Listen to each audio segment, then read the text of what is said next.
Welcome to Your Vote Counts. I'm Scott Mitchell, Jon Echols, Jason Dunnington, and most of you know by now, Roe versus Wade has been overturned. The impact on Oklahoma.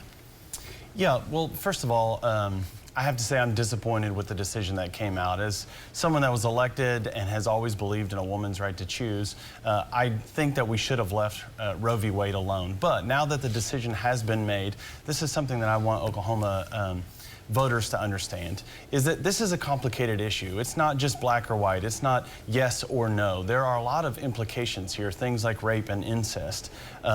Those issues need to be taken into account. It also needs to be taken into account when a woman understands that she's even pregnant. There's a lot to understand there, and I think it's just too easy to say yes or no. I hope that what happens in Oklahoma is that we continue to think about this issue in a way that represents a woman's right to choose things for her own body.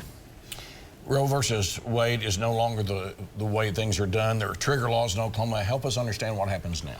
Yeah, so this is where my friend and I differ. I am 100% pro-life. I've never not been 100% pro-life, and I think this was the correct decision in years, 50 years in the making, solving something that was wrong when it was decided. This now becomes a state-by-state issue. There are rape and incest exceptions under Oklahoma law right now, but Oklahomans are pro-life. This is going to be an issue that you, the Oklahomans, are going to get to decide at the ballot box, and I think you're going to continue to decide the way you've been deciding.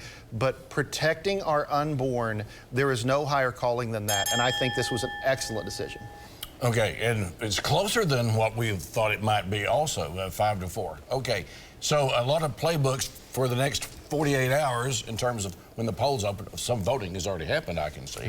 But how does this impact the primary that's coming up in 48 hours? Well, you have a primary coming up in 48 hours if you're listening home. I have my I voted sticker. I voted early this time at the Moore Norman Metrotech there in my area. You need to get out and vote. I don't think this is going to have much of an effect on the current elections. I think you're going to see 2 U.S. Senate races. I think Mark Wayne Mullen and T.W. Shannon are both going into a runoff.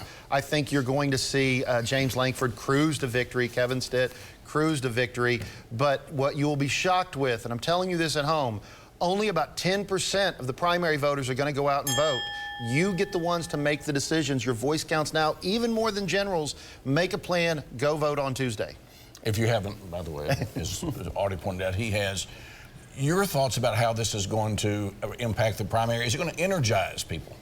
Well, I think it should energize people. I mean, when we're talking about something as big as a Roe v. Wade decision, and we're talking about an issue pro-life, then let's make sure that when you go to vote for pro-life candidates, that they're pro-life across the board, that they're also anti-death penalty, that they're pro-education spending, that they're pro-healthcare spending. Let's make sure that it's not just a tagline that someone says pro-life on an issue that got decided like Roe v. Wade. And I think if voters take that seriously, and I've said this publicly on this show, vote for candidates. I'm tired of people just voting for parties. Look for the best person. Ask them what they stand for, make sure that it aligns with your values, and vote for good people. If we elect good people, we're going to be just fine. Okay, coming up, we're going to be talking about the tuition at the University of Oklahoma and also a new jail. It's on the ballot. We'll talk about that.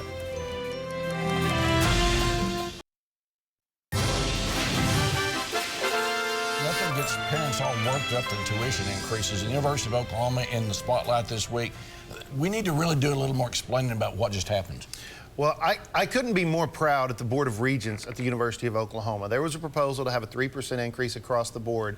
What they did is say no increase for in-state students. So parents at home, your University of Oklahoma Board of Regents said no increase for students, in-state students. There was a 3% increase and for out-of-state students. And I got to give a shout out to OSU, even as an OU grad. No increase there. Citizens are crippling. I mean, they're just getting crushed from inflation. I hope soon we get rid of the tax on groceries, cut the income tax like the House of Representatives already voted to do. But every chance I get to help citizens with inflation, or if some other body does, I'm going to tell them way to go. Two mentions. We're like 4 minutes into this before you say inflation. You're an old college professor. Professor, what do you think about this situation? Well, I think tuition is one of those things that every parent starts to look at as their kids enter high school.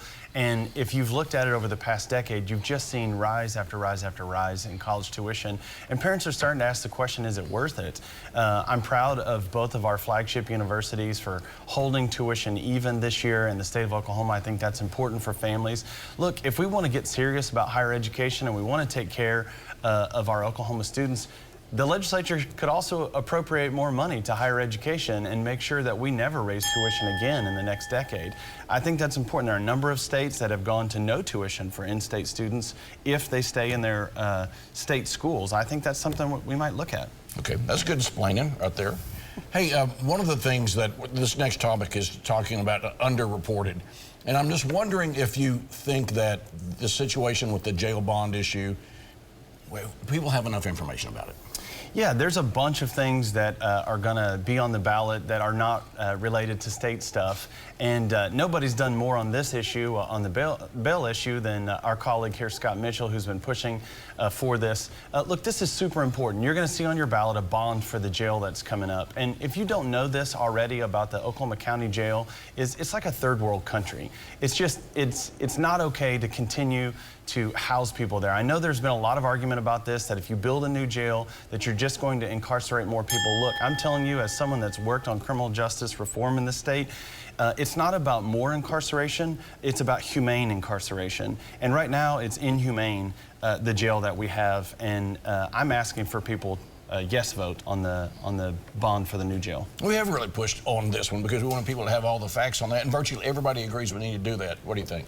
Well, there's no doubt. I hope we pass the bond. We definitely need a new jail. And coming from two people who passed together the largest criminal justice reform bill in the history of the United States when we did the retroactivity bill, but we need a vote for that. We also need to do more mental health coverage outside of jails. I think, but those two things are not exclusive. I hope we both pass a new jail and then we start providing more mental health coverage outside of jails before they get into that incarceration cycle. But if the topic's virtual underreported, and I got 5 seconds, I got to talk about the extreme amount of dark money you are seeing inside your mailboxes right now.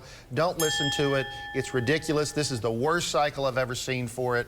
I'm sick of it, and I think that needs to get more reporting, and I hope we have more reporting after the primary about where all this dark money's coming from. Well, that was quite a close. Okay. Hey, thanks for watching Your Vote Counts. See this again at news9.com/YourVoteCounts. Follow me on Twitter @MitchellTalks.